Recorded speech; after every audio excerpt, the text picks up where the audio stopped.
En esta presentación se hará un breve resumen de la monografía realizada por los alumnos previamente. En dicha monografía se analiza la película El secreto de sus ojos y los derechos humanos vulnerados y puestos en juego. A continuación se hará un breve resumen de la película. La película sigue la historia de Benjamín Espósito, un agente judicial a quien en el año 1974 le asignan un caso. En un primer momento él no quería aceptar, pero al recurrir al lugar del hecho se encuentra con una imagen impactante. Era el cuerpo de Liliana Coloto, quien había sido violada y asesinada brutalmente. De esta forma Benjamín acepta el caso y comienza a investigar. Tiempo después, junto con sus ayudantes Irene y Pablo, encuentran al asesino Isidoro Gómez, y la justicia lo condena a una supuesta cadena perpetua. Sin embargo, un tiempo después, el asesino es liberado por la justicia. Finalmente, quien decide hacerse cargo del asesino es Ricardo Morales. Él realiza justicia por mano propia. Hacia el final de la película se muestra en escena, se pone en evidencia cómo Ricardo Morales mantiene prisionero en su propia casa al asesino. A continuación se expondrán y desarrollarán los principales derechos vulnerados en la película. Luego de un análisis de la película, se identificaron los principales derechos puestos en juego. En primer lugar, se ve vulnerado el derecho a la vida, lo cual se evidencia en la película con el homicidio de Liliana Coloto por parte de Gómez y también el asesinato de Pablo Sandoval. A nivel constitucional, el derecho a la vida no está explícito como tal, pero es un derecho consagrado expresamente tras la modificación de 1994, en donde se incorporan los tratados internacionales recetados en el artículo 75, inciso 22, los cuales tienen jerarquía constitucional. A nivel de tratados o declaraciones internacionales se encuentra tutelado de la siguiente manera. En la Convención Americana sobre Derechos Humanos, llamada Pacto José de Costa Rica, se establece en el capítulo 2, artículo 4, que toda persona tiene derecho a que se respete su vida. Este derecho estará protegido por la ley y nadie puede ser privado de la vida arbitrariamente. A su vez, en la Declaración Universal de Derechos Humanos, artículo 3, se dicta que todo individuo tiene derecho a la vida, a la libertad y a la seguridad de su persona. Luego, a nivel provincial, se encuentra tutelado en la Constitución de la Provincia de Buenos Aires, en la sección 1, artículo 10, que todos los habitantes de la provincia son, por su naturaleza, libres e independientes, y tienen derecho de defender y ser en su vida, libertad, reputación, seguridad y propiedad. Y en el artículo 12, que todas las personas de la provincia gozan, entre otros, de los siguientes derechos: a la vida, desde la concepción hasta la muerte natural, y al respeto de la dignidad, al honor, la integridad física, psíquica y moral. Otro derecho vulnerado es el de la integridad personal, el cual se pone en juego en la película con la violación de Liliana Coloto por parte de Gómez. A nivel constitucional, el derecho a la integridad personal como tal no está explícito, pero en el artículo 14 bis se menciona el aseguramiento de la integridad familiar por parte del Estado, lo que da a entender que cada individuo goza del derecho a no verse vulnerado en su entereza moral y física. A nivel de tratados o declaraciones internacionales, se encuentra tutelado de la siguiente manera.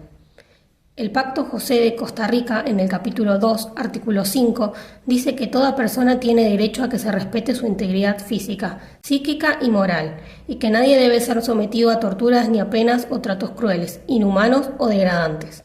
Por otra parte, en la Declaración Universal de Derechos Humanos, artículo 5, se indica que nadie será sometido a torturas ni a penas o tratos crueles, inhumanos o degradantes. Uno de los derechos lesionados es el derecho a la libertad personal.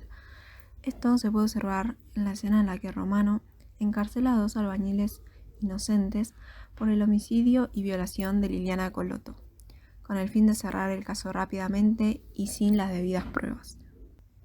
Este derecho se encuentra a nivel constitucional en varios artículos. El más relacionado es el artículo 18, el cual dicta que ningún habitante de la nación puede ser penado sin juicio previo y que nadie puede ser arrestado sino en virtud de orden escrita de la autoridad competente. También se encuentra a nivel de tratados internacionales en el Pacto de José de Costa Rica en el artículo 7, el cual indica que toda persona tiene derecho a la libertad y a la seguridad personal.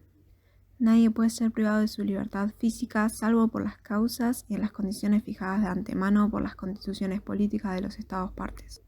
Nadie puede ser sometido a detención o encarcelamiento arbitrarios y que toda persona detenida debe ser informada de las razones de su detención. Por último, lo podemos encontrar en la Declaración Universal de Derechos Humanos en el artículo 9, donde se indica que nadie podrá ser arbitrariamente detenido, preso ni desterrado. Otro de los derechos lesionados es el derecho al debido proceso. En una primera instancia, el derecho se aplica correctamente cuando condenan y encarcelan a Gómez, el asesino y violador de Liliana Coloto. Sin embargo, este es posteriormente liberado y capturado por Ricardo, el esposo de la víctima. En esta instancia se viola el derecho al debido proceso, ya que a Ricardo lo captura sin medios judiciales ni jurado de pares, y lo encierra por cuenta propia. Este derecho se puede encontrar a nivel constitucional en el artículo 18, el cual indica que ningún habitante de la nación puede ser penado sin juicio previo o sacado de los jueces designados por la ley antes del hecho de la causa. Nadie puede ser obligado a declarar contra sí mismo ni arrestado, sino en virtud de orden escrita de la autoridad competente. Además, entra a nivel de tratados internacionales en el Pacto de San José de Costa Rica en el artículo 8, el cual indica el derecho al debido proceso legal. Y por último se encuentra en la Declaración Americana de los Derechos y Deberes del Hombre, artículo 25, el cual indica que nadie puede ser privado de su libertad sino en los casos y según las formas establecidas por las leyes preexistentes. El último derecho lesionado en la película es el derecho a la mujer. Lo vemos en la escena donde Gómez está siendo interrogado por Expósito y por un comentario de Irene, él se enoja y la insulta y la agrede físicamente.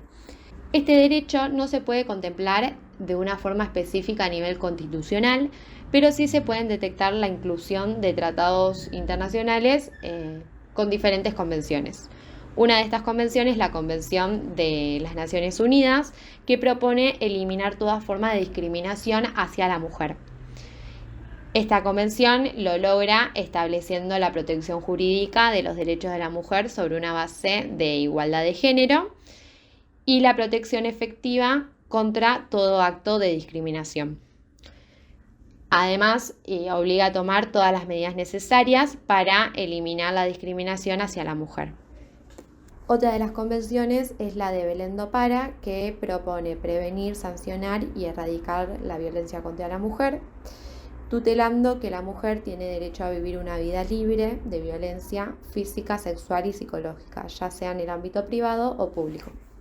Y a nivel legal se encuentra tutelado en la Ley 26.485, en el artículo 3, donde se garantizan todos los derechos reconocidos en ambas convenciones.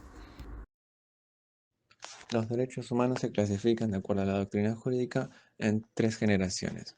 Los de primera generación son los que abarcan los derechos civiles y políticos, que consagran las así llamadas libertades fundamentales, como la vida, la libertad de movimiento, expresión o religiosa, y también los políticos al voto o agruparse políticamente. En Argentina estos son reconocidos en parte en el artículo 14 a través de la Constitución Nacional. Son justamente este grupo de derechos humanos los que se ven vulnerados principalmente en la película, en las escenas previamente mencionadas. Inicialmente la película muestra a través del desentendimiento entre los protagonistas un aparato judicial lento e ineficaz, lo que podría suceder tranquilamente en la vida real. Respecto al hecho principal, la agresión y asesinato entre pares es algo lamentablemente típico entre humanos y es recurrente en la vida cotidiana. Afortunadamente, los individuos tendemos a empatizar con las víctimas y sus allegados, lo que lleva a ayudar en la búsqueda de justicia y así mitigar el dolor provocado tras la vulneración de derechos fundamentales, como la vida y la integridad física y mental. En segunda instancia, la película muestra cómo la corruptibilidad de algunos operadores de la justicia lleva a una mayor indignación social y materializa lo que probablemente muchas víctimas y sus allegados atravesaron internamente, la acción propia para ajusticiar al victimario.